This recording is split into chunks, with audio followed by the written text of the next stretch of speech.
On January 20th, 1993, William Jefferson Clinton became the 42nd President of the United States. At the time, most Americans were not aware of the extent of Clinton's criminal background, nor were they aware of the media blackout, which kept this information from the public.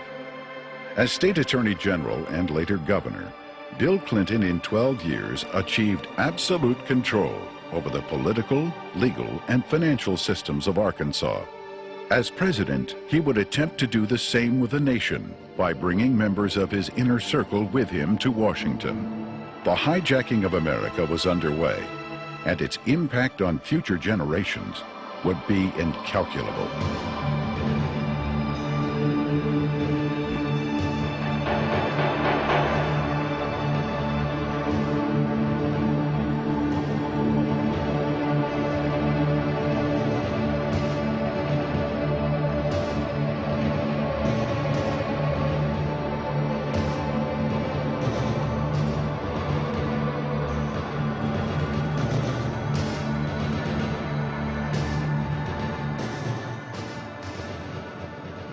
Bill Clinton was born in Hope and, of course, raised in Hot Springs. They had open bawdy houses over there at the time, and they had open gambling at the time. But Clinton grew up in that atmosphere, that different atmosphere of Hot Springs. If it felt good, you did it. He was selected to go to the national from Arkansas Boys Day, to be a delegate to the National Boys Day. And while he was there, he was able to meet John Kennedy. And I'm sure that sparked an ambition in this young man. And he apparently has always had an exceptional, keen mind, a keen intellect. And he early, evidently, had tremendous ambition. He was gifted in so many ways. The truth is, he's one of the most charming men that I've ever met in my life. He has more energy than any 10 people I've ever known. He was able to network himself into running for Attorney General virtually unopposed. And then he was able to take that position and catapult himself into the governor's office 2 years later and started building his foundation. When you think about Bill Clinton's aversion to the truth, you wonder if this is because of the lackadaisical moral background that he's had in this area. He lied about Rhodes, being a Rhodes Scholar. He never completed that and still said he was a Rhodes Scholar. He went to Moscow and did business with them against the United States government, and he wasn't challenged by the press about that. In Arkansas, while he was governor, he said he balanced the budget 11 times. He never did it once. Also, he said he didn't raise taxes, and he raised taxes 126 times. He can accommodate any situation that comes up because he's not hemmed in with the truth. I've never felt that Clinton, consciously or unconsciously, was hemmed in with morality. I first met Bill Clinton in the mid to late 70s. He was an up-and-coming politician. There were a group of us, Jim Guy Tucker, Bill Clinton, Sheffield Nelson, and myself. And we kind of ran around and palled around with each other. It was from that point that I did a lot of projects for Bill from a marketing perspective. In 1988, I went to Bill. I said, I need a job to kind of relax, mellow out. Bill Clinton and Betsy Wright, they suggested that I go to work for a place called the Arkansas Development Finance Authority. And they said my talents could really be used there. It was the best kept secret in Arkansas. After about 2 weeks, I went to Wooten Epps, and I said, Wooten, I think I've got enough background on this that we can start marketing it. Now, what is the criteria for loans? He said, whoever Bill wants to get a loan. To go back, though, to that moment in time, I'd been there about a month, and I realized that I was in the epicenter of what I'd always heard about all my life, What most people have heard about is the machine. I was literally working, sitting in the middle of Bill Clinton's political machine. It was where he made payoffs, where he repaid favors to people for campaign support. I was in an interesting seat, and I knew it. We had a board meeting. In that particular board meeting, I was sitting at the end of the table. James Brannion, who was chairman of the board at that time, was sitting at the head of the table. James Brannion stood up in a public restaurant, and he hollered at the Beverly Enterprises guy, Bobby Stevens, and said, "Did you get the $50,000 campaign contribution from the client that you're introducing the loan for?" He said, "Not yet." He said, "Well, then hold up the loan till we get it." I stood up, went up to James, and I said, "James, don't yell stuff like that. You don't need to be yelling it in a restaurant. That sounds real bad." He was just burly and arrogant. He said, "Who cares?" Bill Clinton sold the concept of ADFA to the people of Arkansas as a vehicle for creating jobs and assisting churches and schools. In reality, millions of taxpayer-guaranteed dollars were being channeled to Clinton's election campaigns, to his inner circle of friends, and to his wife Hillary's law firm. This may explain why ADFA had been drafted in such a manner as to keep its decision-making procedures secret. If you needed $1 million, you had to get your application handled by the Rose Law Firm, pay them $50,000. There were 5 other companies in the state of Arkansas that were actually more qualified in bond structuring and applications, but Rose Law Firm got them all. I started checking around, and I kept asking, well, one thing's bothering me, to the comptroller, Bill Wilson, how do people make payments on these loans? He looked at me and said, "They don't." He thought I knew. Well, that blew my mind. And this is about 2 months in, and it was getting tough then. So I started gathering the documents. After everybody left, I would stick around as if I were working on the annual report. That would give me access to all the documents, and I make copies of them all. For about 2 months, I watched accounts accumulate money. At the end of the month, they zero balanced. They're laundering drug money. There were $100 million a month in cocaine coming in and out of Mena, Arkansas. They had a problem. They were doing so much money in cocaine, $100 million. You create a problem in a little state like Arkansas. How do you clean $100 million a month?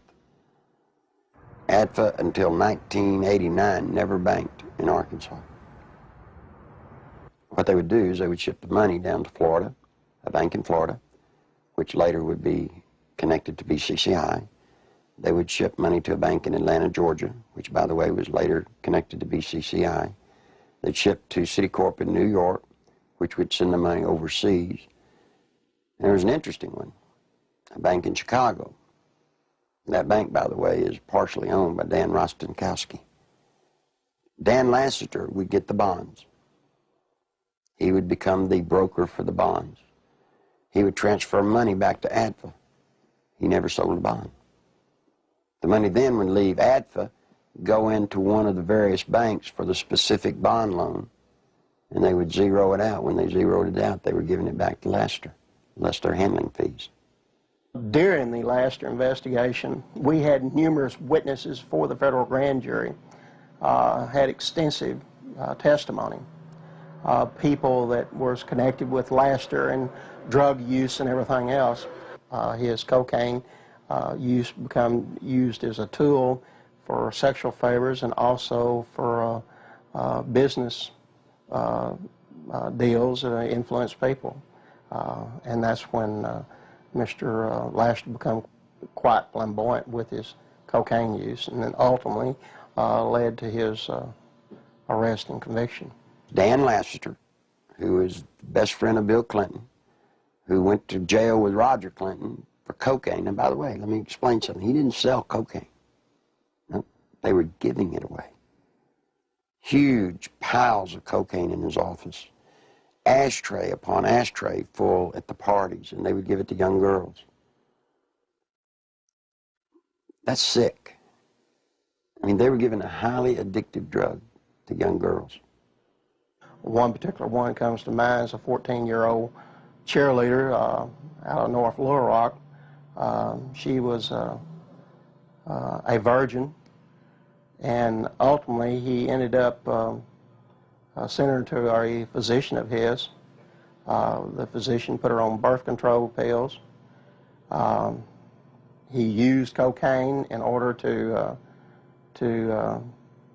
ultimately she lost her virginity, and she got addicted to cocaine. And the last I heard of her, when we had her subpoenaed back to the federal grand jury, she was a hooker in Lake Tahoe. Dan Laster contracted to launder the money. Now, in addition to his contract to launder the money and the system that he and Bill Clinton had set up to do it, probably what he did is he took advantage of some of the cocaine. That's why he could give it away. Shoot, you have $100 million a month in cocaine. They wouldn't care if you took a bucket full a day. After Laster was indicted, I started to receive quite a bit of harassment from my own department, the Arkansas State Police. And I knew the reason behind it because the affiliation with the state police and the governor's office with Dan Laster and his business associates. Mr. Lassiter's cocaine involvement at times was very heavy, then at times he was very cool, calm, mediocre. He was very careful, as all of them have been for quite some time. Once he was convicted, he went to a minimum security prison, a holiday hotel we call them. He spent, I think it was 6 to 8 months, and he got out.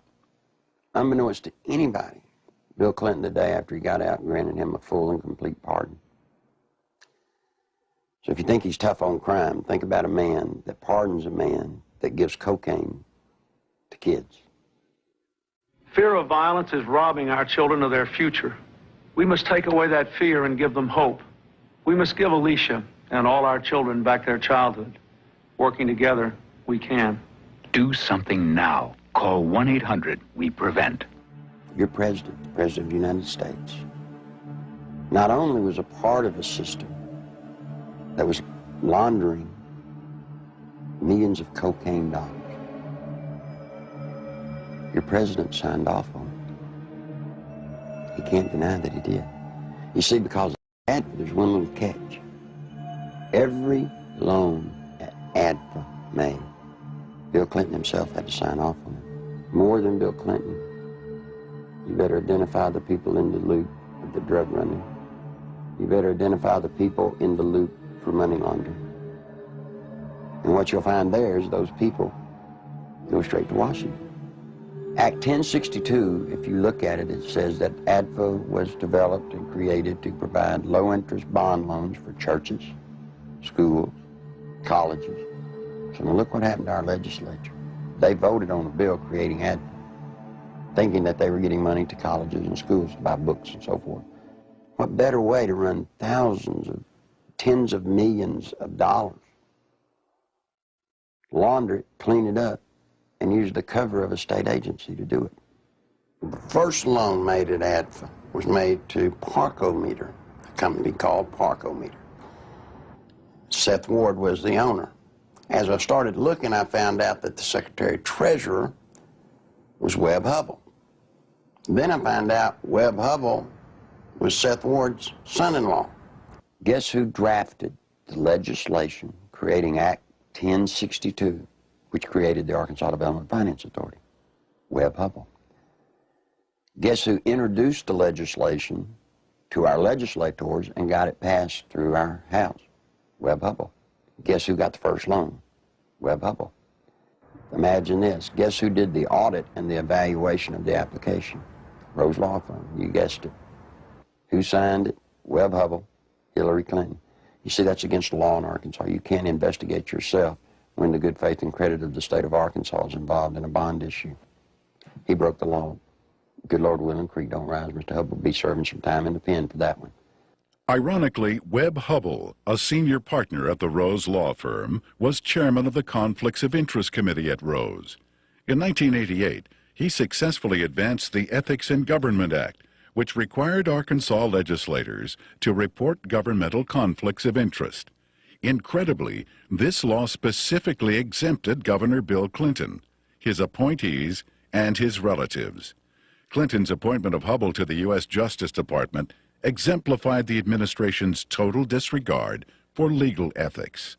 Hubbell's hasty resignation in March 1994 for overbilling of Rose clients was merely a ploy to remove Hubbell from the limelight before extensive criminal charges could be brought against him. Let me tell you about Parkometer.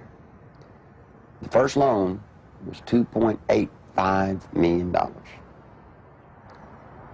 Never was a penny of that paid back.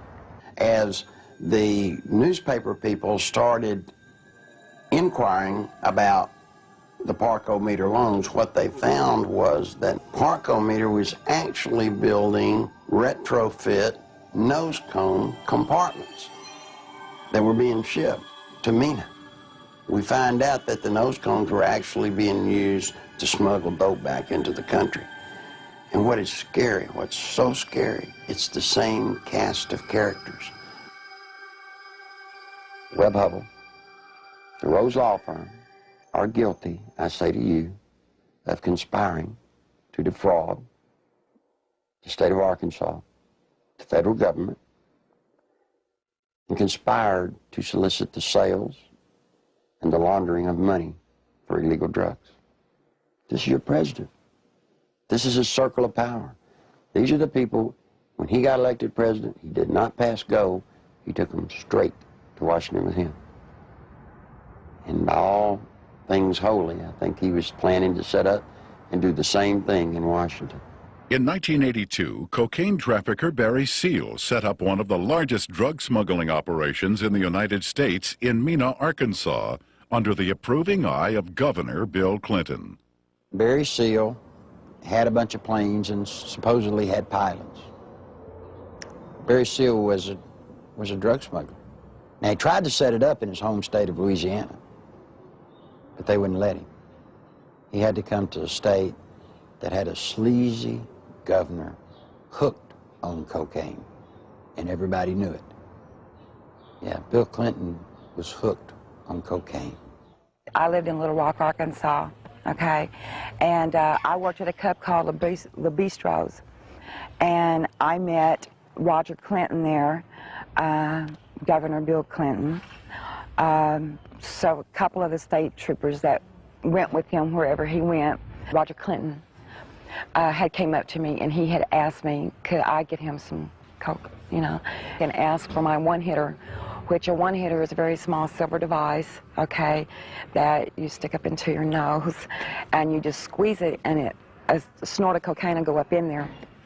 And I watched Roger hand what I had given him to Governor Clinton, and he just kind of turned around and walked off, and that's one specific. Dr. Suen, S-U-E-N, doctor at the medical center here in Little Rock, has taken care of Bill Clinton for his sinus problems, which may indeed be drug-related to cocaine use as they destroy the sinus passages.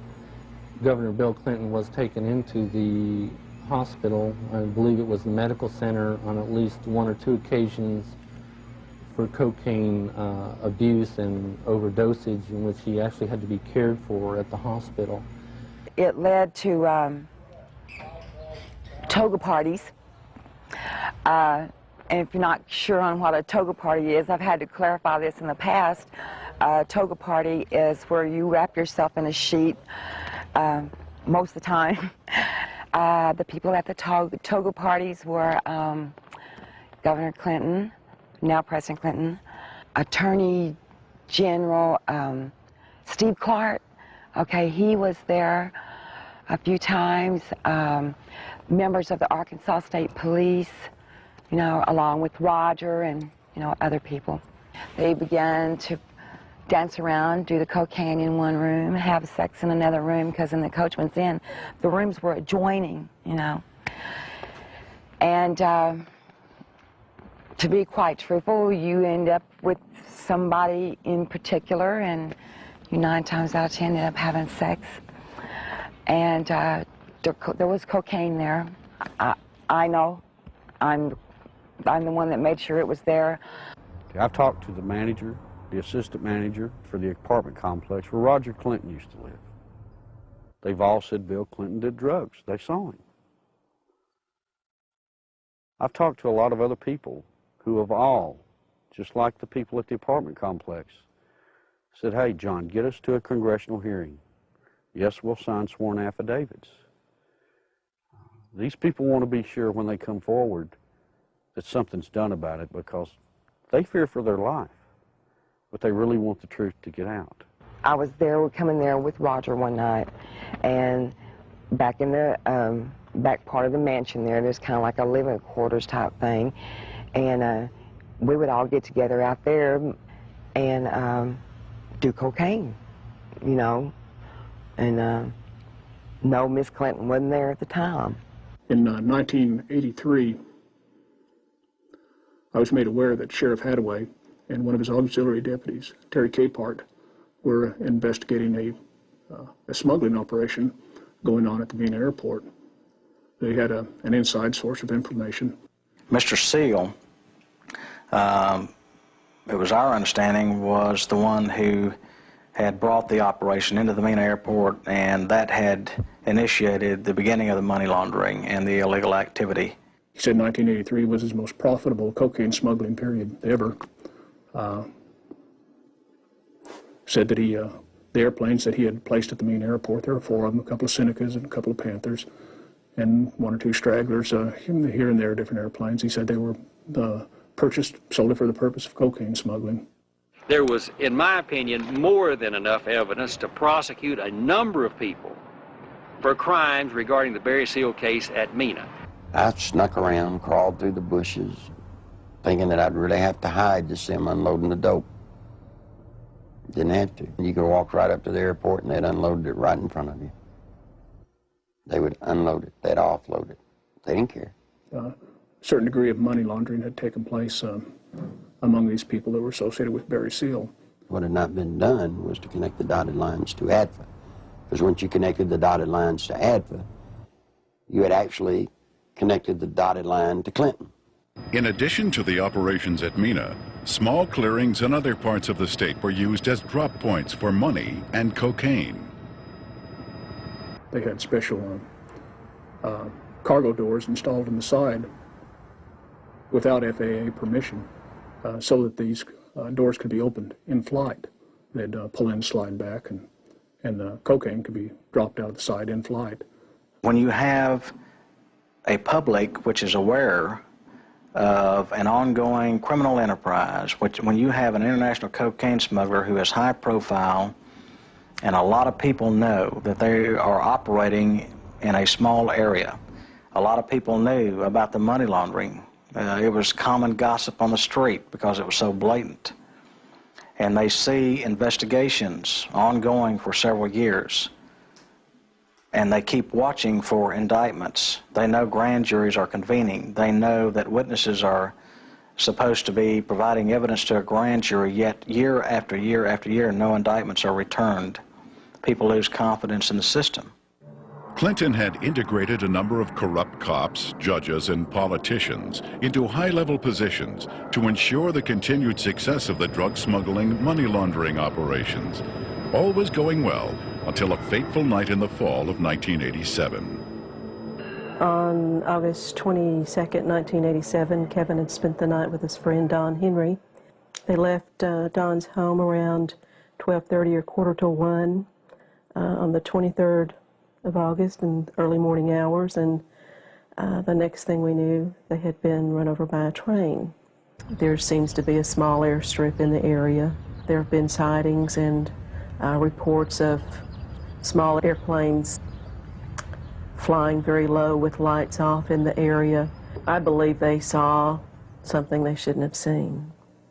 3 weeks later, their deaths were ruled accidental by the state medical examiner, Fahmy Malek, and we disagreed with that ruling because we thought the evidence pointed to homicide. At that point, we had a lot of questions and no answers, and the facts didn't add up to what he was telling us, so we decided to get a second opinion and met with resistance from all fronts, both with our local law enforcement, with the state crime lab, with everybody that we turned to. We obtained court orders requesting samples of everything that the crime lab had for a second opinion, and Fahmy Malek resisted court orders. He refused to obey them. Ultimately, it was proven that Don Henry had been stabbed in the back and Kevin Ives' skull had been crushed prior to the placement of their bodies on the railroad tracks. However, Malek stood by his ruling that the boys had simply fallen asleep on the tracks.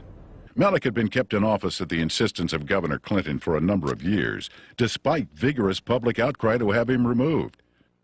As long as Malek's rulings pleased the governor's office or state police, they were left to stand, no matter how implausible. Malek's obvious lack of medical knowledge reached a pinnacle when he ruled that James Milam, who had been decapitated, had died of natural causes. Yet Clinton, who had the power to remove Malek from office, insisted he stay. There were allegations of tampering with evidence in murder cases. There were allegations of perjury in different cases. It didn't seem to matter what Malek did, Clinton protected him. He made excuses such as he's overworked, he's just stressed out, he's underpaid. They gave him a $14,000 raise, which was an insult to my family as well as a lot of others in the state who to this day are struggling with asinine rulings in the deaths of children and other loved ones. I was outraged that protecting a political crony of Clinton's was more important than the fact that 2 young boys had been murdered. Dan Harmon was just a local attorney in the town of Benton, Arkansas. And after Don Henry and Kevin Ives were killed and their bodies placed on the tracks and run over by train,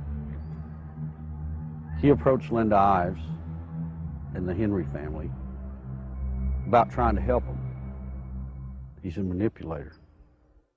Gives a great closing argument in court. He's been trained for years to play the game. He knows how to do it. He's very good at it. Mr. Harmon can win your confidence and make you think he's the greatest guy in the world. He did that to Linda Ives. He helped lead them down a path that absolutely led to nowhere on this case. I got involved in the case, and immediately Harmon tried to discredit me without even knowing me. Couldn't figure it out. I run across a young lady named Charlene Wilson who told a horror story that I didn't really believe at the time. So I started searching for evidence to substantiate just part of what she had said. Harmon went ballistic. Called, he threatened me, threatened Sheriff Pridgeon, threatened Captain Gene Donham, the chief deputy. All because I talked to this one woman. The people at the track that night, to my knowledge, were Dan Harmon, Keith McCaskill, Larry Rochelle. I do know that the boys were watching the drop site, okay? And they got curious as to what was being dropped there. The fact is, we know who killed these kids. The whole reason this case, it's been slowed down, stopped, wherever we're at. They can't do anything with it as long as Clinton's in office, because it tracks right back to Bill Clinton being involved in the cover-up.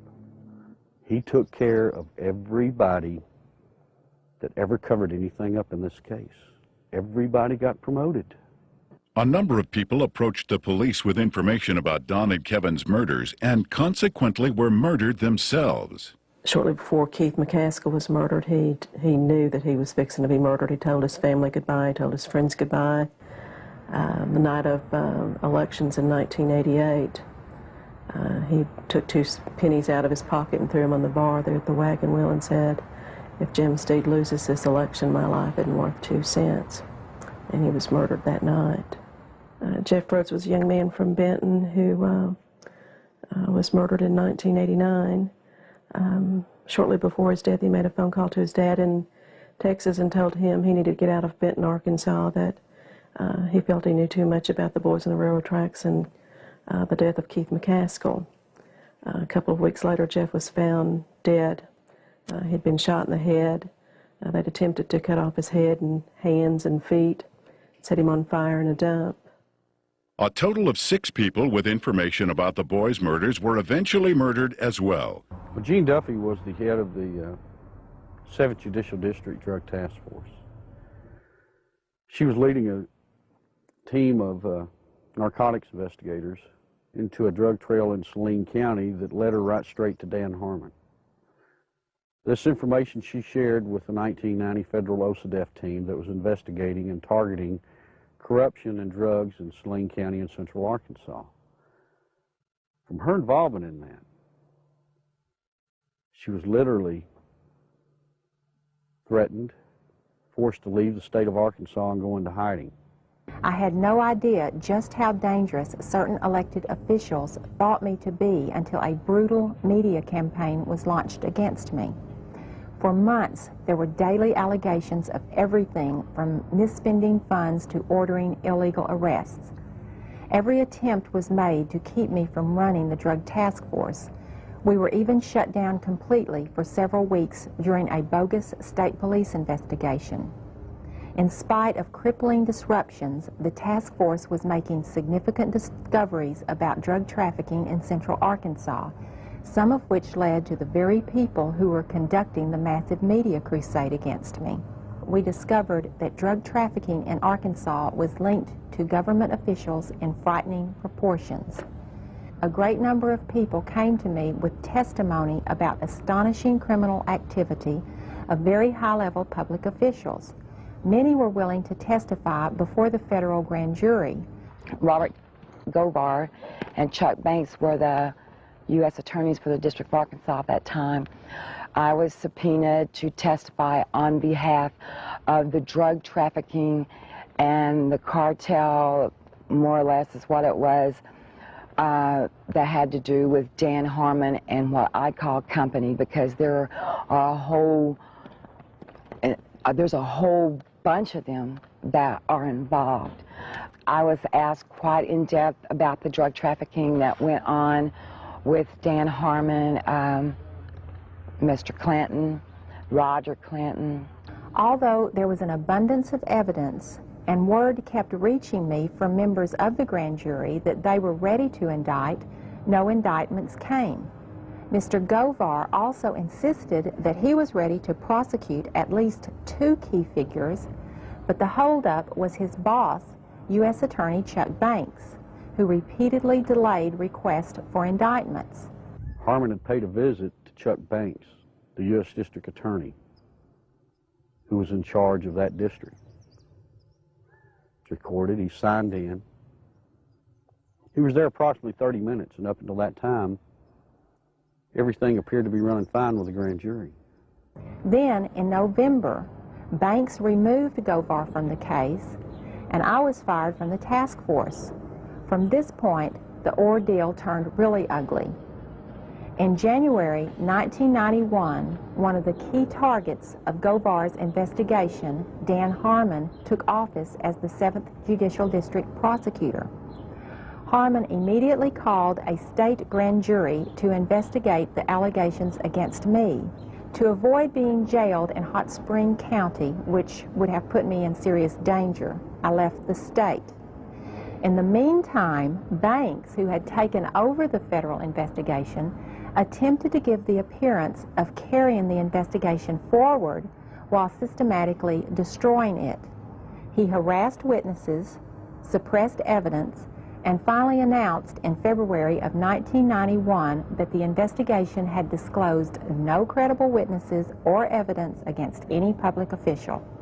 I received a phone call, and they told me that I had made a very big mistake.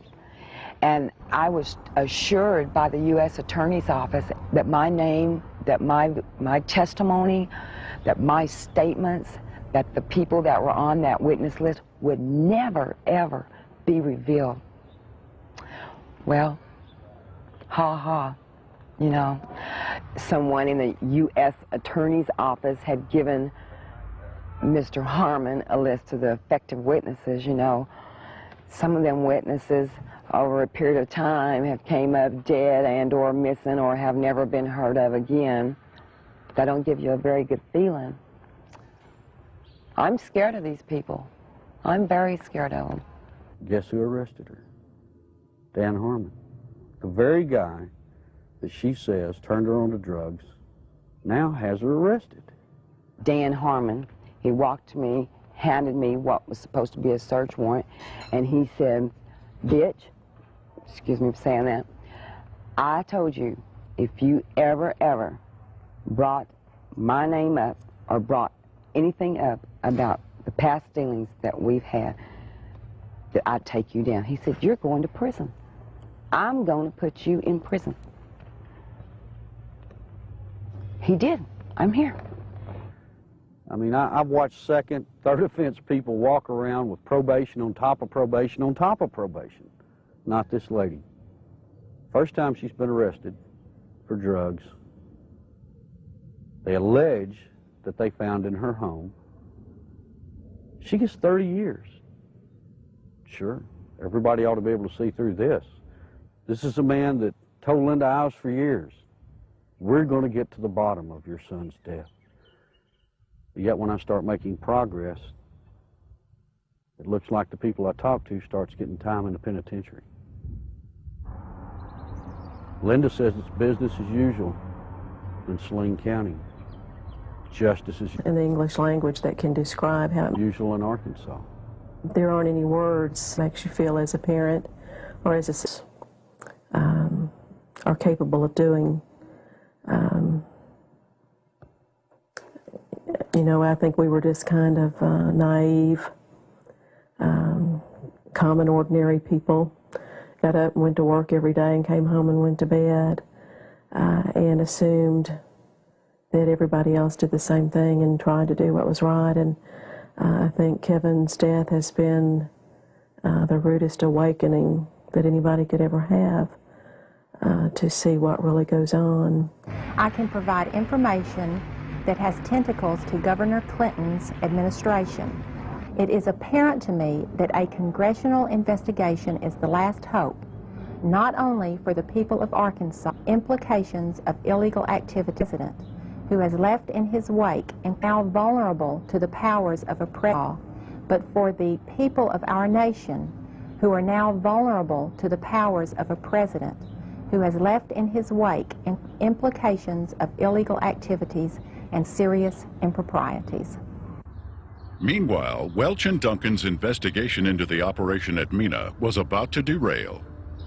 We'd been so busy investigating, just concentrating, focusing, that it took a while to register that nothing was going to happen. We could not understand what was happening. Neither Mr. Welch nor I were ever subpoenaed to testify before the grand jury and present massive amounts of evidence of wrongdoing by associates of Barry Seal. No indictments were ever returned against any of the individuals, and I can tell you there was extensive evidence. There definitely was some suppression of evidence and definitely a cover-up of an investigation, and somebody should be held accountable as to why that happened. Not one major cocaine bust was ever made in Arkansas out of Mena, Arkansas. Now imagine that, 10 years nearly in its running. Never one truckload ever got caught. During the 1992 Attorney General's race in Arkansas, a member of Clinton's staff had approached Winston Bryant and had asked him to stay away from the Mena affair or the Mena matter. I've done quite a bit of investigation into the Mena. After Winston quite frankly, it is a federal problem. He took office, Bill told me that he was no longer allowed to discuss the Mena Airport investigation from the Attorney General's office. The Attorney General's office is not like most Attorney General's offices across the country. We do not have the authority to convene a grand jury and initiate criminal prosecution. A lot of people have said that the Mena operation stopped in 1986 when Barry Seal was gunned down. It's not true. Covert operations are still going on in Mena, Arkansas today. Now, if you stop and think, back when Bill Clinton was governor, he was asked about Mena. He said, well, that's a federal problem. I'm not going to get involved in it. Well, he's not the governor of Arkansas anymore. He's the president of the United States. We still have operations at Mena, Arkansas. This is his golden opportunity to take care of it. My question is, why doesn't he? I've always thought it was a wonderful thing to be able to serve your country as a federal law enforcement agent. And for 15 years, I did not encounter anything like the corruption which I encountered after the Mena investigations began. President Clinton's verbal commitment to a war on drugs has been negated by his actions. During his first weeks in office, Clinton revoked random drug testing for White House staff members. He eliminated 121 positions at the Office of National Drug Control. And he appointed Jocelyn Elders as U.S. Surgeon General, despite her well-known desire to legalize drugs. One of Hillary's investments, under the direction of Tyson Foods counselor James Blair, netted almost $100,000 on an initial $1,000 investment, a nearly impossible feat using legal methods. I can't read their minds or speculate, but I had absolutely no reason to believe that I got any favorable treatment. Coincidentally, Governor Clinton enacted a number of state regulations allowing Tyson Foods to grow into the largest industry in Arkansas. Don Tyson put in $600,000-$700,000 all told in all of Bill Clinton's campaign. Guess what he got out of it? He got $10 million. Guess from where? The Arkansas Development Finance Authority. And he never paid a dime for it. I had heard rumors of Don Tyson and his alleged cocaine use and distribution. And I went through the intelligence files and come up with enough that I thought was sufficient amount of evidence to launch an investigation on Mr. Tyson simply out of the Arkansas State Police intelligence files has been accumulated for years. A great deal of criminal investigation files were surfacing with Don Tyson's name mentioned in there as being involved with some drug and narcotics trafficking activities. So I interviewed some of the investigators who worked on the Tyson case. Most of them felt that Tyson should have been indicted, but the investigations were always sabotaged, oftentimes from within. One particular undercover narc agent told me that another criminal investigator in that department named Doug Fogley was furnishing Don Tyson with photographs of the undercover narcotics agents that were working on his case. Donald Smaltz was actually hired to look into the allegations that Tyson had given bribes to different people, specifically to the Secretary of Agriculture, Mike Espy. And what came out of that investigation was very remarkable. Drug abuse, drug distribution, money laundering, even murder for hire. Now, Smaltz collected all this stuff. He compiled it, he put it in proper order. Then he approached Janet Reno and said, look, You know, I need to broaden my investigation. I'm finding more here than just simple payoffs. What do you think happened? Well, by now, most of you already know. He was turned down. Just exactly what we expected to happen happened. I mean, Tyson already hired lobbyists, attorneys, who all approached Congress trying to get everybody to stop Smaltz. Why is it in this country today that if you got a little money, you walk away? Why is it you can create the pressure to stop investigations? And I promise you, Janet Reno has stopped this one. You look at these and you wonder, how could this happen?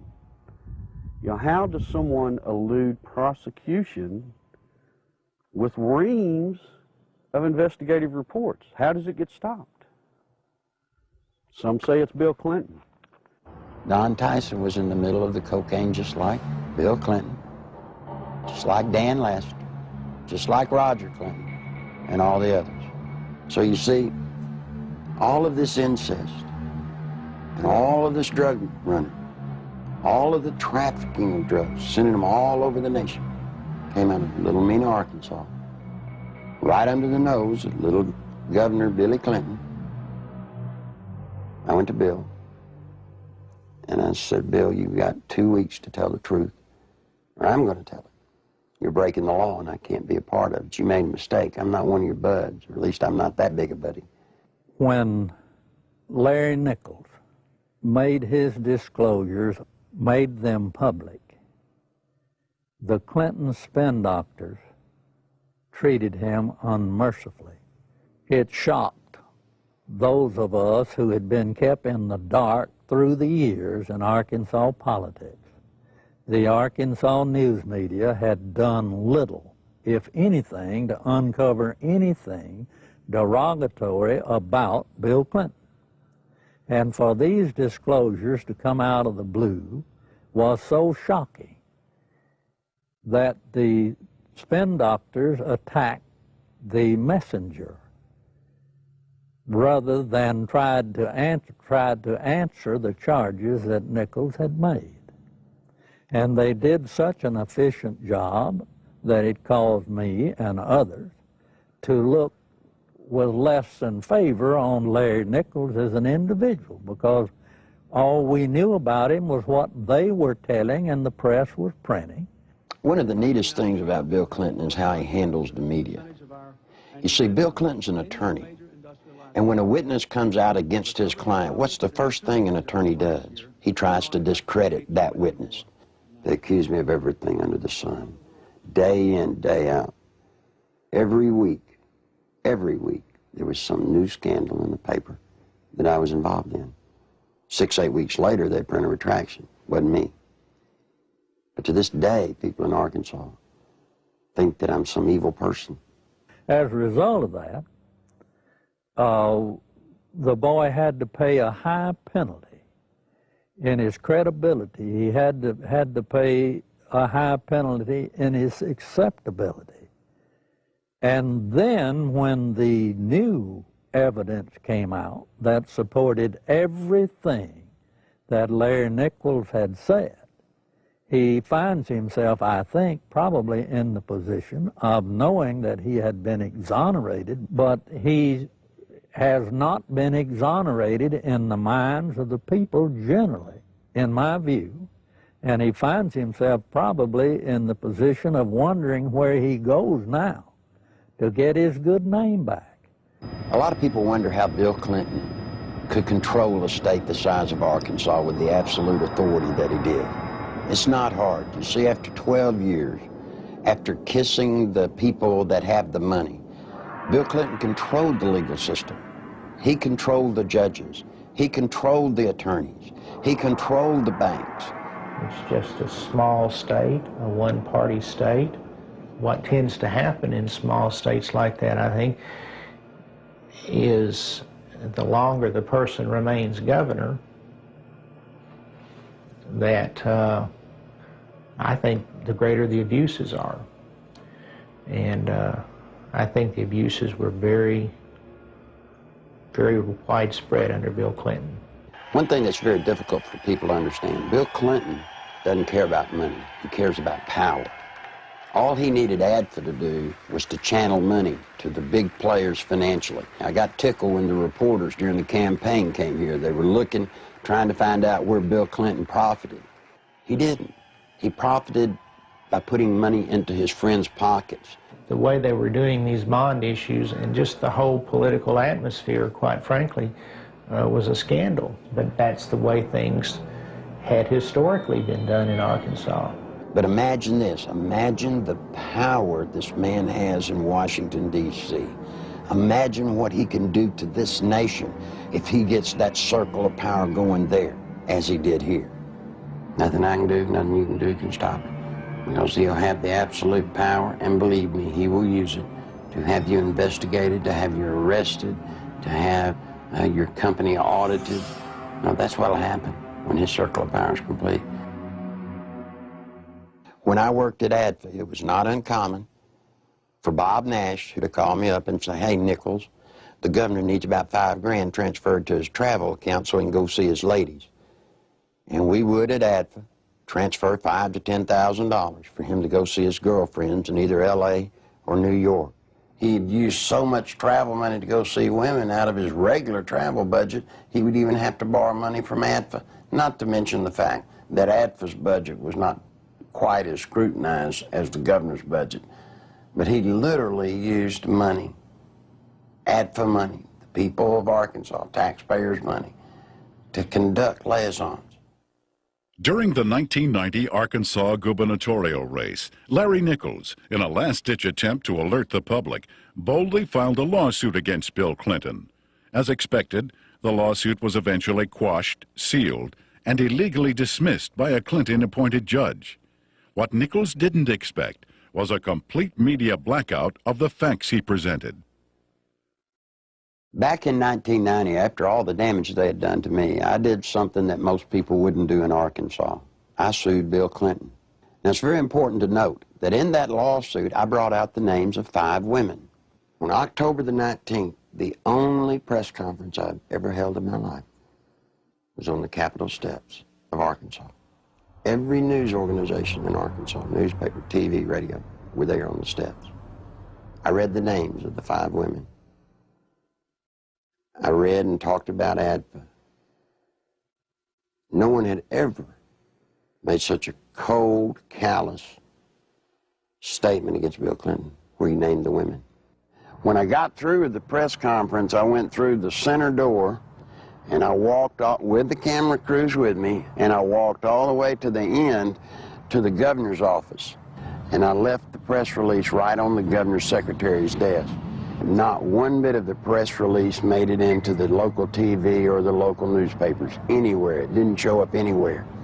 The reason I tell you that is because in those days, he had the circle of power complete in Arkansas.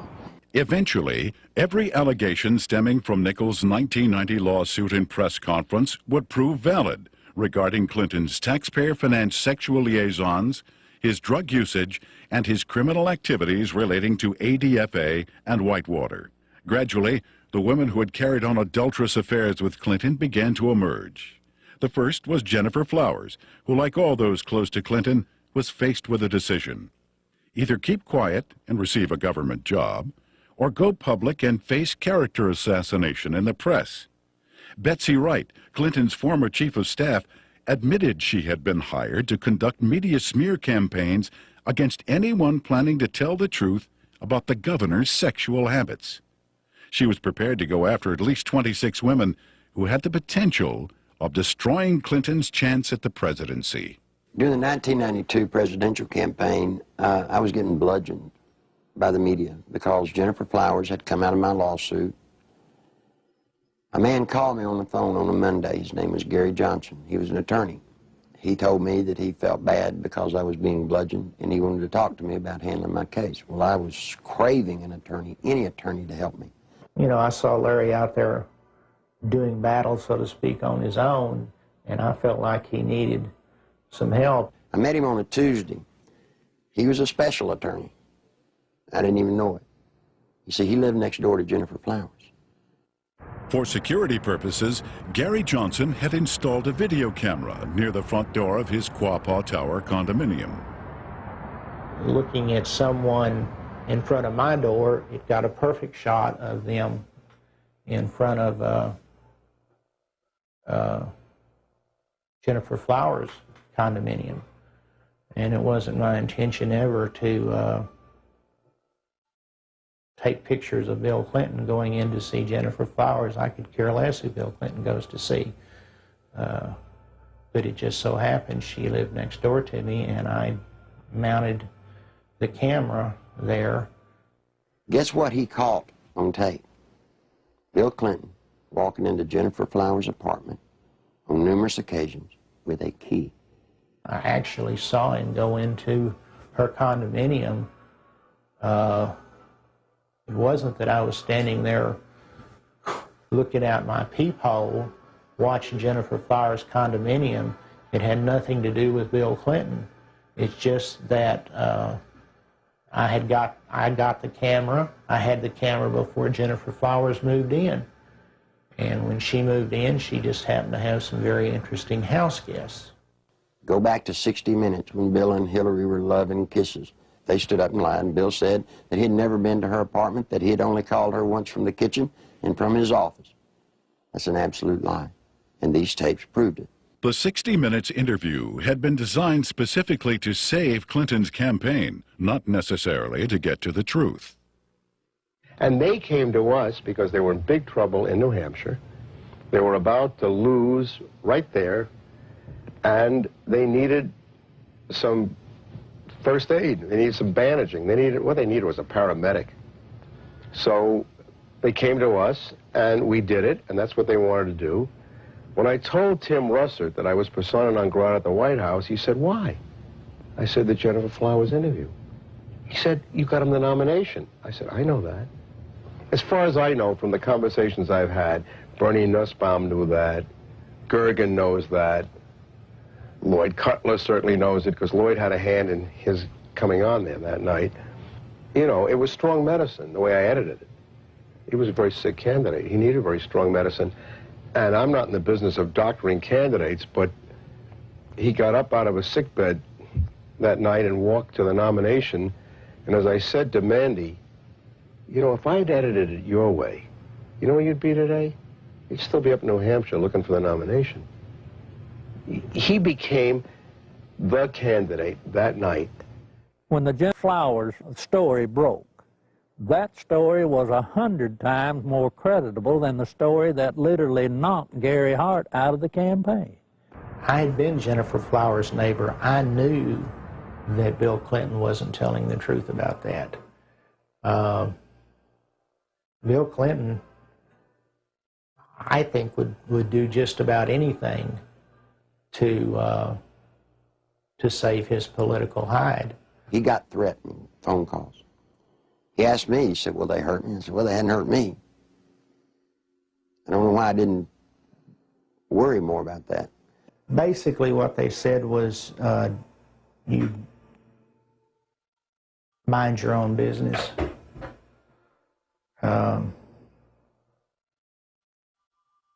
And all it did was made me mad. I never thought in a million years that anybody would follow up on it. We filed the request for the subpoenas on Thursday. Saturday morning, we found Gary Johnson beaten and left for dead. And without getting into gory details, both elbows were dislocated, his collarbones were broken, his spleen and his bladder were ruptured with holes the size of $50 in them. His nose, his sinus cavities were all crushed. He had been beaten by Clinton's people. Were they very large? Yes. Yes, they were. Did they say, "Where's the tape"? Yes, they asked me for the tape.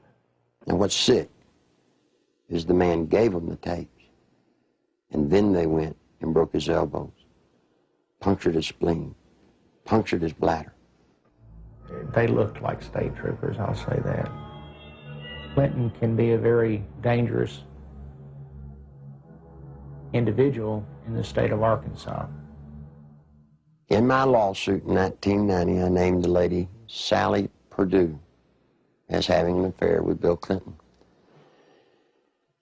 Sally had an apartment in Little Rock, and the Clinton security guards would drop him off at her apartment and go park in the woods. When Clinton got through doing his business, he was flick their porch light and they'd know to come and get him.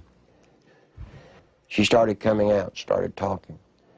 Well, believe it or not, before she could talk, Clinton's people got to her and offered her a federal job or break her legs, whichever one was the best. Sally Perdue, former Miss Arkansas and radio talk show host, carried on a sexual relationship with Governor Clinton between August and December 1983. State troopers in government vehicles were used at taxpayer expense to shuttle Clinton back and forth to Sally's home. Perdue, who today supervises a home for people with Down syndrome, was offered a $60,000 a year federal job to keep quiet. She refused. And you see, that's illegal. You can't offer a federal job to get someone to hush. Following her attempt to go public, Miss Perdue lost her job and started receiving threatening phone calls and letters. Live ammunition was found on the seat of her car, and the rear window of her vehicle was shot out. Even though a number of witnesses have corroborated her story, the American press has refused to print it. During the 1992 presidential campaign, interviews with ABC and NBC, as well as an appearance on the Sally Jesse Raphael show, were taped, but were never aired. She had actually been on the Sally Jesse Raphael show right after the New York primary. Did you know the TV stations around the country blacked out that program and wouldn't show it? In December 1993, former bodyguards of Bill Clinton came forward with detailed information regarding the governor's sexual encounters with a number of women. Larry Patterson and Roger Perry, both veteran Arkansas troopers, boldly spoke on the record. Two other troopers who initially spoke off the record were later identified as Danny Ferguson and Ronnie Anderson. In April 1994, a fifth trooper, L.D. Brown, came forward and corroborated their stories, adding that Clinton's sexual partners numbered over 100 during the period he was employed by the governor. The trooper's official duties included approaching women to obtain their phone numbers for Clinton, driving him to rendezvous points in state vehicles, guarding him during sexual encounters, securing hotel rooms, and lying to Hillary about his whereabouts. Phone logs and other corroborating evidence fully back these reports. I saw on several occasions Bill Clinton engaging in sexual acts while I was either blocking the road or working security at the governor's mansion.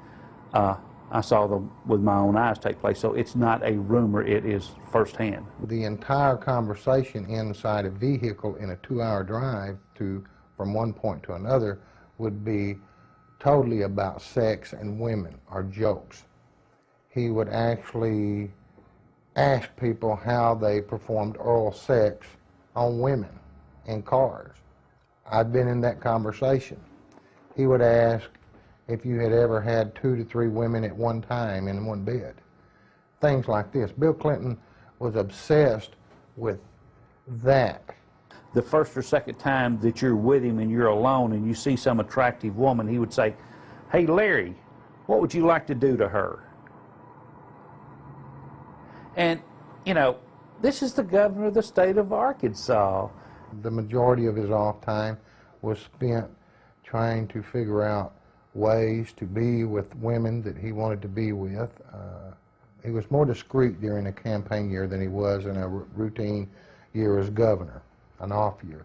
We were required to work overtime so we could sit outside someplace and block the road, or sit in some driveway, or sit at some, apartment complex while he went in to take care of his female friends. State money was utilized. He had certain troopers that he used for certain women, and Larry Patterson and Danny Ferguson were used for 2 women in particular. He would tell you, "Larry, see the blonde-headed lady in the green outfit? Go get her. name and her telephone number for me. He would say, "She has that come hither look." And that was verbiage that he used quite often. And on several occasions I have gone out into the crowd. I never had one of the females to refuse to give me her name and her address. On one occasion, it was a Christmas parade of 1989 in a small town in northeast Arkansas. And he picked a lady out of the crowd and asked me to find out who she was. He just carried on about how beautiful she was, how good looking she was, how big her breasts were and things like that. And I found out that she was interested in a state job.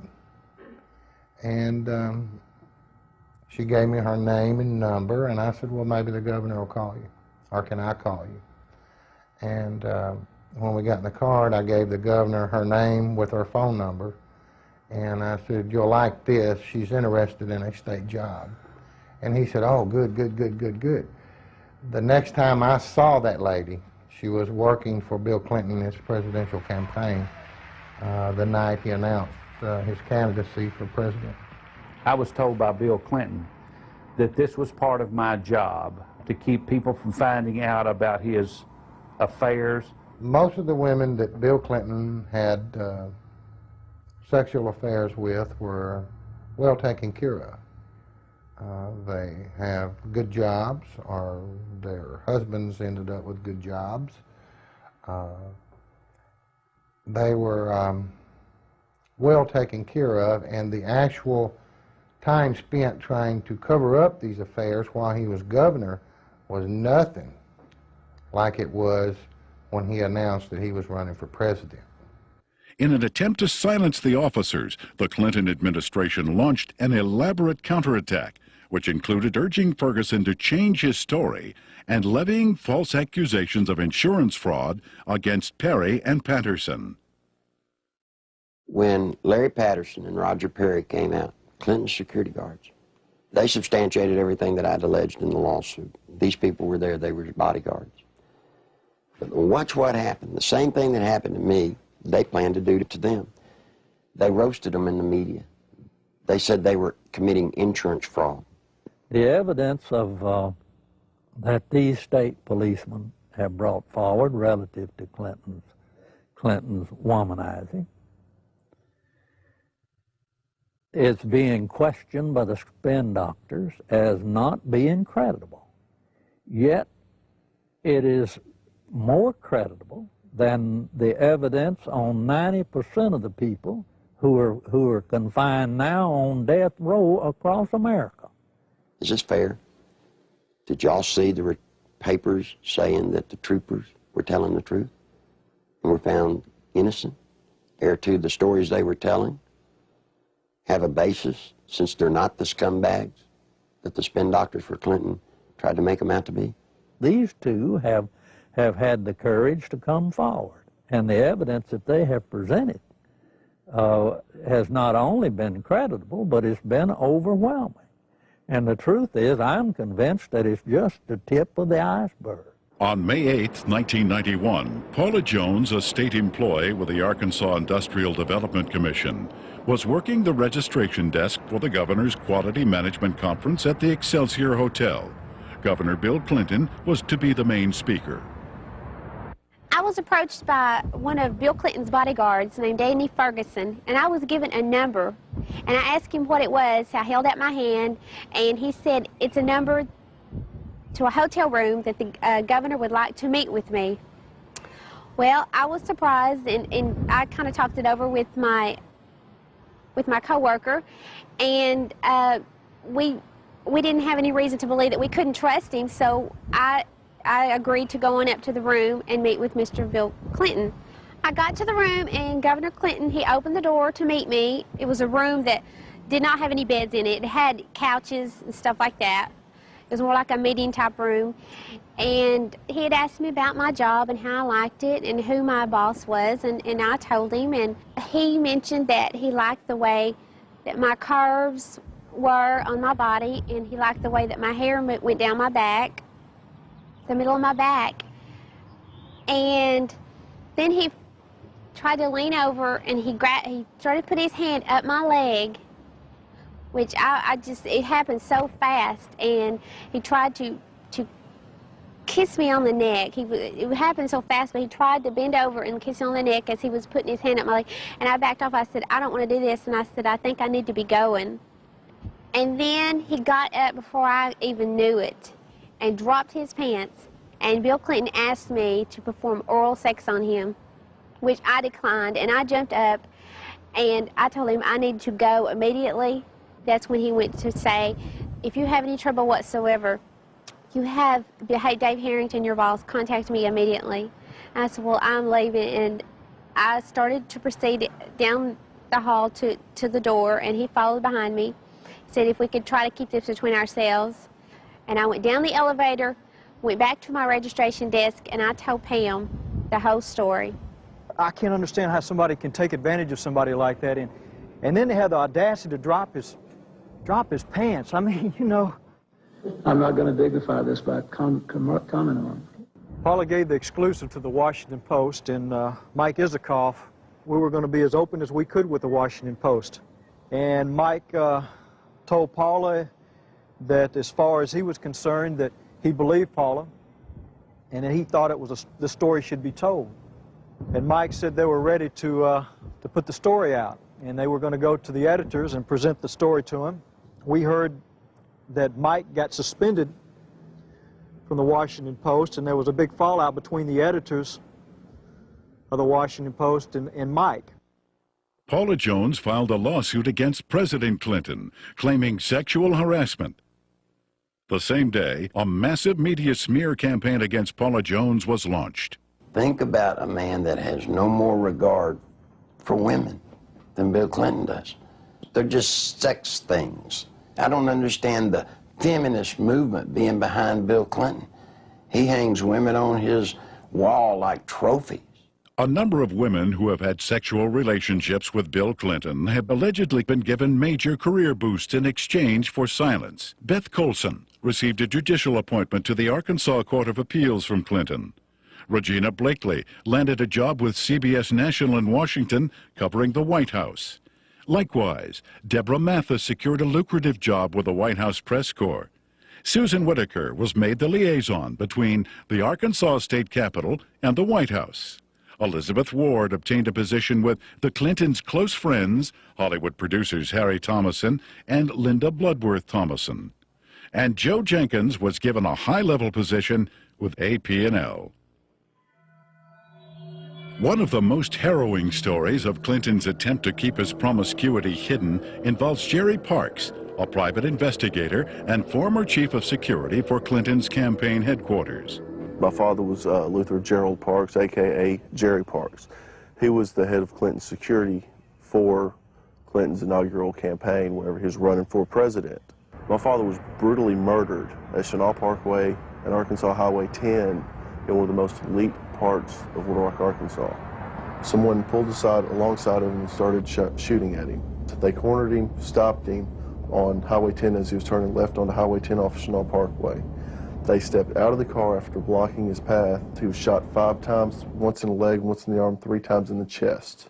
My father had a file on Bill Clinton's infidelity and his affairs that ran from approximately 82, 83 to somewhere between till about 90 to 91. The file consisted of pictures, time, dates, places of where Bill Clinton was at, where Roger Clinton was at, the type of drug use that Bill Clinton and Roger Clinton were involved in. I was the only person that would ever go with him when he would do his private investigative work. And I remember 4 to 5 times that I was with him, and that's what he was keying on. I saw Clinton with a lot of different women, a lot of different types, sizes, shapes, colors, one of them being Gennifer Flowers. You know, I was just like, wow. It was more neat than anything else that, you know, somebody that is this famous, this bigwig, can get away with this. This just blew my mind. Shortly before Jerry's death, the phone lines at his home were cut, the security system was disconnected, and the Clinton files were stolen. I believe my father was assassinated because he was the one link that could actually close everything and completely shut Clinton down. I feel that Bill Clinton had my father killed to save his political career.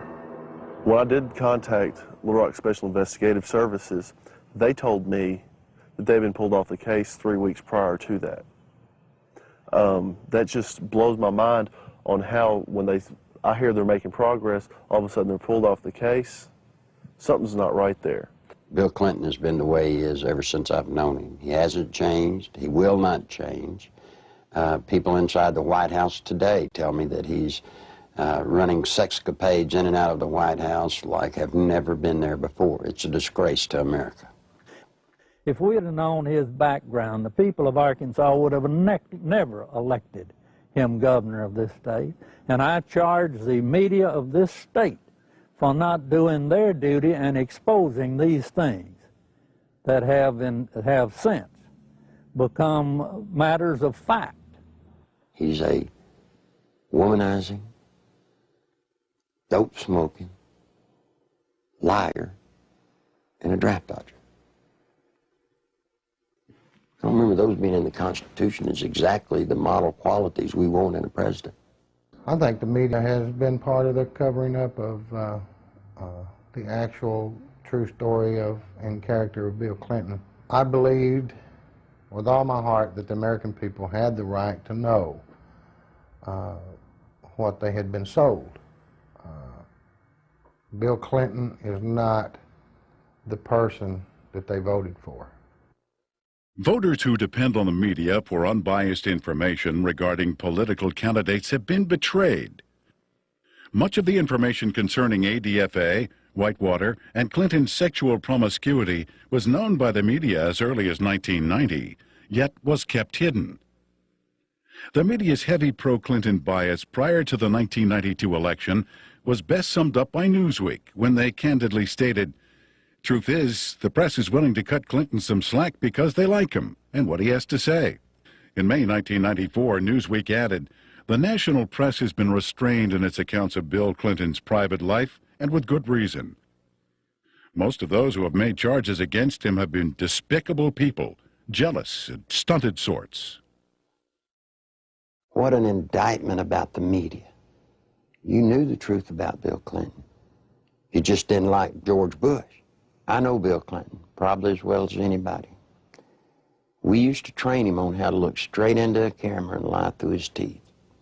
And you see, part of Bill's pathological lying is the fact that we've taught him how to believe the lie that he's telling. And once he believes the lie, then he can sell it to you as the truth. The world is at risk when the commander-in-chief of the United States of America is a man that will look at another government, who will make trade deals and lie through his teeth. Clinton could get us involved in a hopeless quagmire easily in Europe, in Africa, in North Korea, in any number of places, because not only of his ineptness and his lack of understanding, but his contempt for military things. This goes back at least as far as the 60s, in his college days, when he not only attended and participated in anti-American rallies, but organized them. Back in the, and incidentally, those were not anti-war rallies. Those were anti-American rallies. He has no loyalty to this nation. He has no loyalty to its fighting men.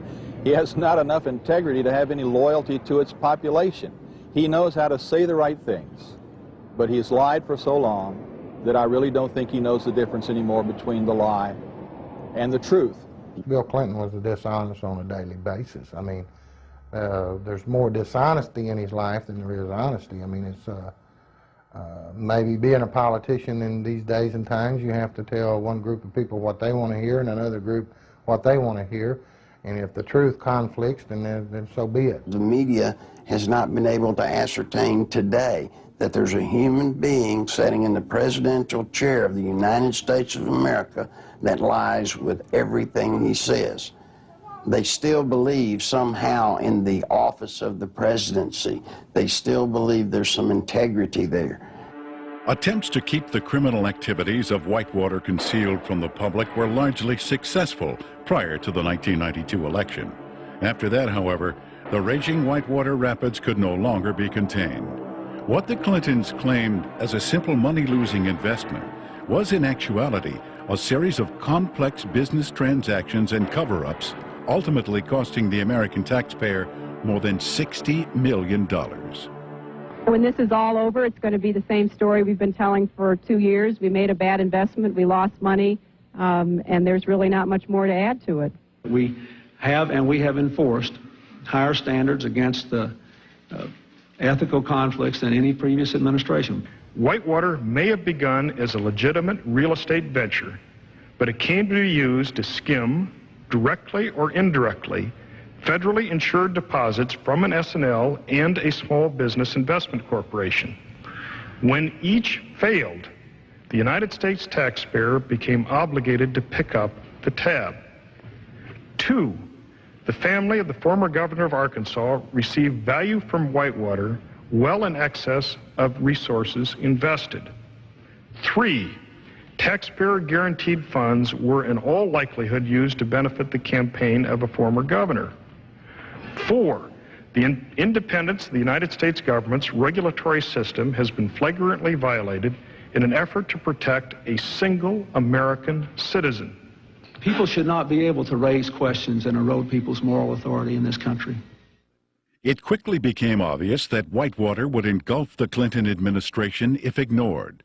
A twofold counterattack was put into action. The first was to win sympathy from the conservative populace, who were among his chief critics. Clinton embarked on a series of appearances heartily promoting himself as a born-again Christian who supports and practices traditional biblical family values. While the uninformed may have been fooled, those who realized what was happening were outraged at the blatant hypocrisy. This is a place where I have come to seek divine guidance and support and reassurance. You know, after Bill Clinton was in office for 2 days, he signed 5 executive orders, shedding more innocent blood, the blood of innocent babies. Then he went on to try and get homosexuals in the military. He put Jocelyn Elders in, trying to distribute condoms to our kids. Christine Gebbe, his AIDS czarina, promoting all kinds of vileness. This is an affront to heaven. The second phase of the counterattack was to appoint Robert Fisk as special prosecutor to head up the investigation into Whitewater. That same week, the Rose Law Firm began shredding documents. A lady came to me scared to death, wanted to come out and tell the truth.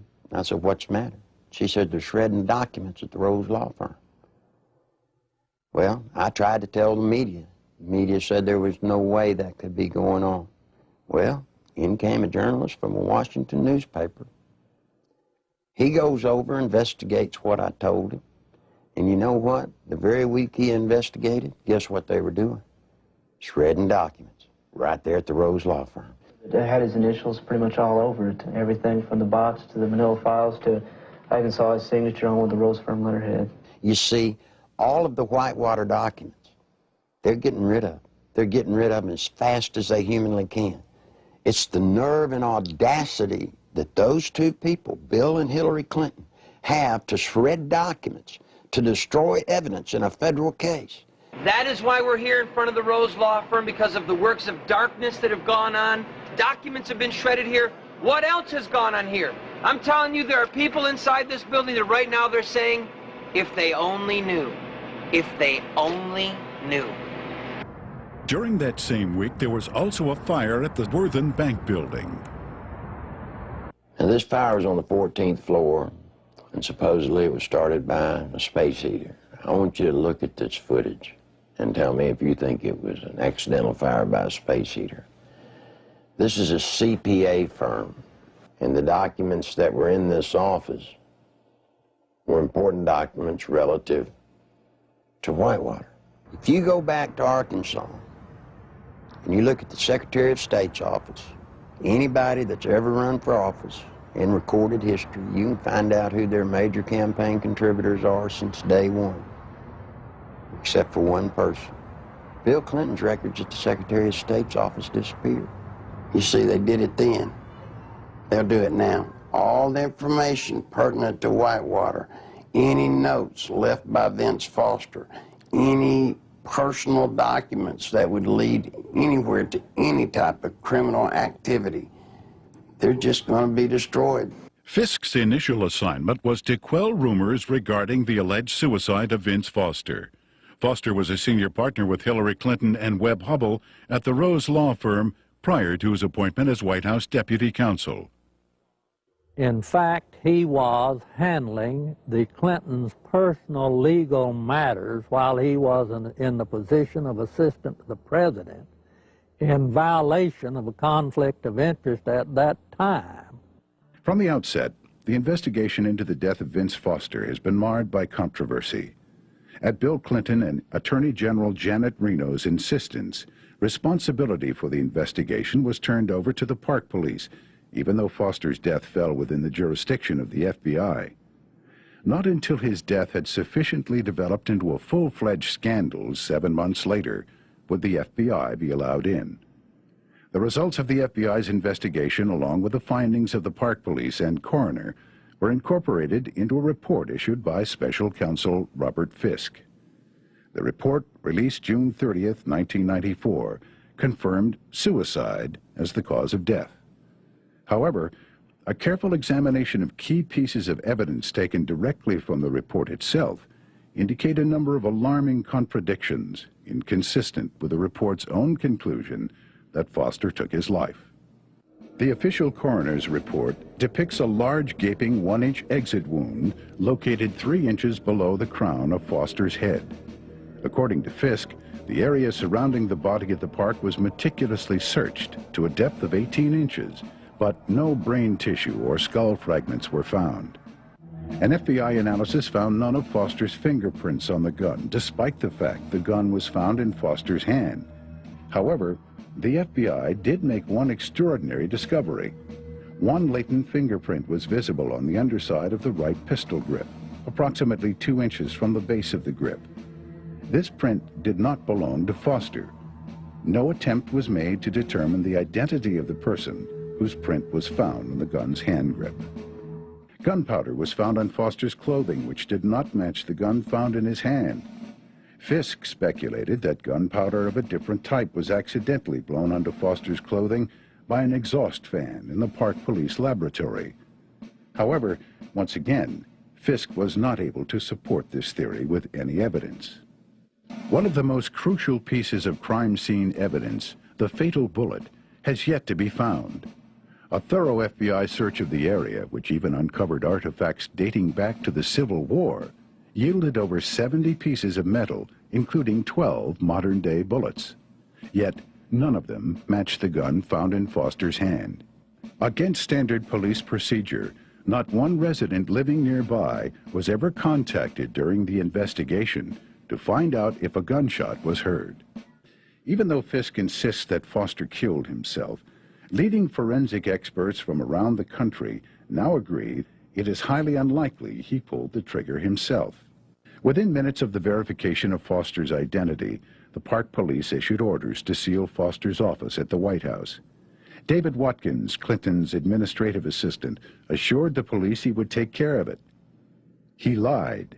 Immediately, high-ranking members of Bill and Hillary's staff began ransacking Foster's office, removing important and possibly incriminating documents.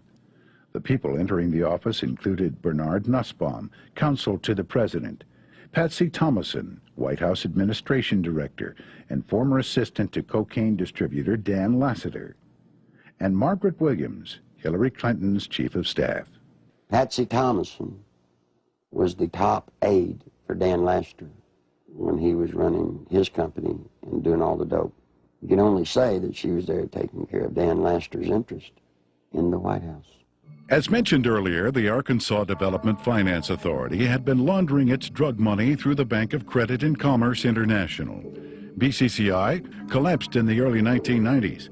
Millions of depositors and taxpayers lost billions of dollars, making it the worst banking scandal in history. Heading up BCCI was former Defense Secretary Clark Clifford. The overwhelming criminal charges against Clifford were eventually dismissed by President Clinton. The attorney for Clifford and BCCI was none other than Robert Fisk. Fisk knew that a thorough investigation of Whitewater would eventually lead to ADFA and his former client, BCCI. Fisk also knew he would never be able to complete his investigation since it is illegal to prosecute a former client. Fisk was not selected by the Justice Department to investigate Whitewater at all, but to simply subpoena documents and testimony, making sure they never see the light of day. The investigation of Whitewater is being handled by an independent special counsel whose appointment I supported. Our cooperation with that counsel has been total.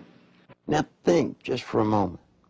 If there are papers that prove you did nothing wrong, then why would you destroy them so that they don't come out? Why would you hide behind subpoenas in the cloak of secrecy? No, see, Bill and Hillary Clinton have something to hide. And only through a congressional hearing does this nation have a snowball's chance of that truth coming to the light of day. That's the reason it's so imperative that the Congress of the United States rise to the occasion and meet their responsibilities to hold public hearings relative to this matter during this period of time, or justice will never be done. There are lots of people that come to me that want to tell the truth. They come to me, but they're afraid. They're afraid of losing their jobs. They're afraid of family members or themselves being hurt. Don't be afraid anymore. Bill Clinton doesn't own the world. He doesn't scare me. He shouldn't scare you. I wish all of y'all would do what I've done. Stand up. Stand up for the country. I want my daughter to know that if you stand up and tell the truth, you're okay. Right now, all she sees, if you stand up and tell the truth, you'll be destroyed. If you're a pathological liar, lie through your teeth, every breath, hurt people needlessly, you'll get to be president. You don't want that. I don't want it. If I had anything to say to Bill Clinton, you know what it'd be? It's bound to be a great burden to walk around lying from one thing to another, to never tell the truth. Bill, tell the truth. Come clean. All of you may not get to be president, but the truth will set you free. It'll set all of us free, and it'll save the nation. I've still not been accused of anything wrong, because I haven't done anything wrong. And I'm not going to do anything wrong.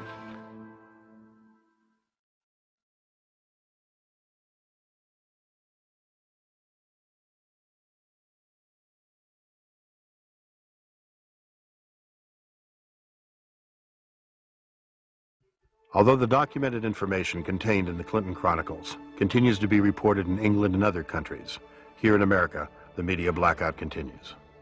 On July 14th, 1994, copies of the Clinton Chronicles video were hand-delivered to every member of the United States Senate and House of Representatives. On July 25th, documentation supporting the film was presented to Congress at their request. Whitewater hearings were scheduled to begin the next morning. However, the then House and Senate majority leaders, plotting with Robert Fisk to withhold evidence, refused to allow any of this documentation to be admitted.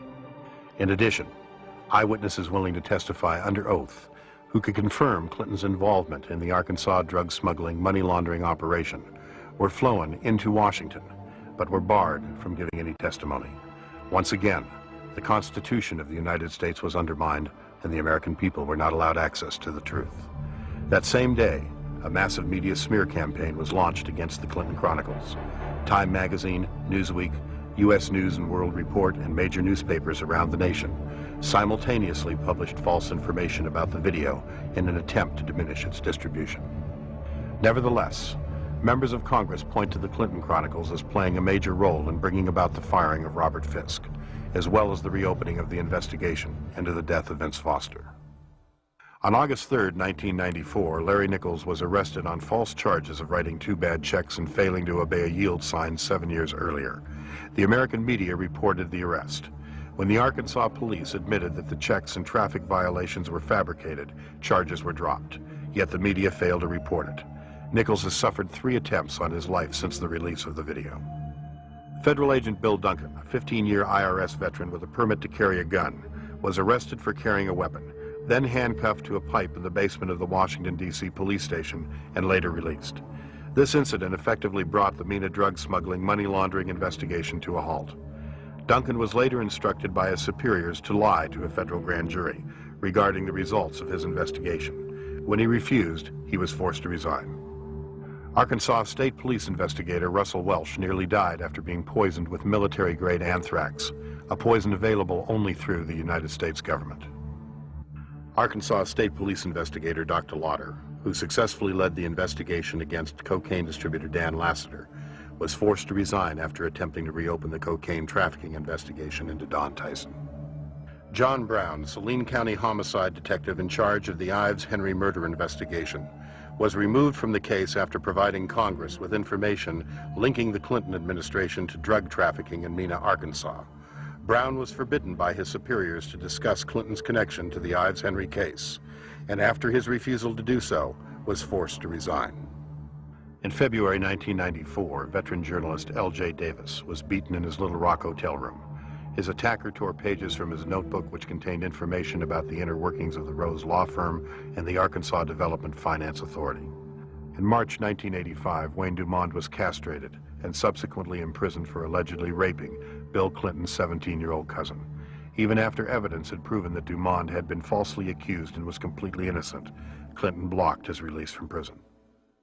To date, every case which would link Bill Clinton with any criminal activities have been effectively shut down by various governmental agencies. The one office that all of us universally look up to, irrespective of what party or political philosophy we espouse, is the presidency of the United States. Since the election of Bill Clinton in 1992, we Americans, with sadness, have learned week after week to have different stories come out from around the country pointing up the reality that we have in the White House today, a draft-dodging womanizer who is a pathological liar. It's a very dangerous thing for America and a dangerous thing for the world. I can only, conclude that the responsible course for the House of Representatives to do is to introduce a resolution of impeachment against Bill Clinton. It is with sadness that I make this statement, because this action will introduce something that we Americans don't want to see in our political process. But we can't continue down the course of what we see unfolding before our eyes almost every week or almost every day. And the best thing for all of us is to get it out in the open and go forward and let the chips fall where they may. Under our Constitution, the House introduces a resolution of impeachment, and the U.S. Senate is a place where a trial takes place. And I think for the good of the country, for the good of the peace and tranquility of the Western world, this is the course that Congress should take.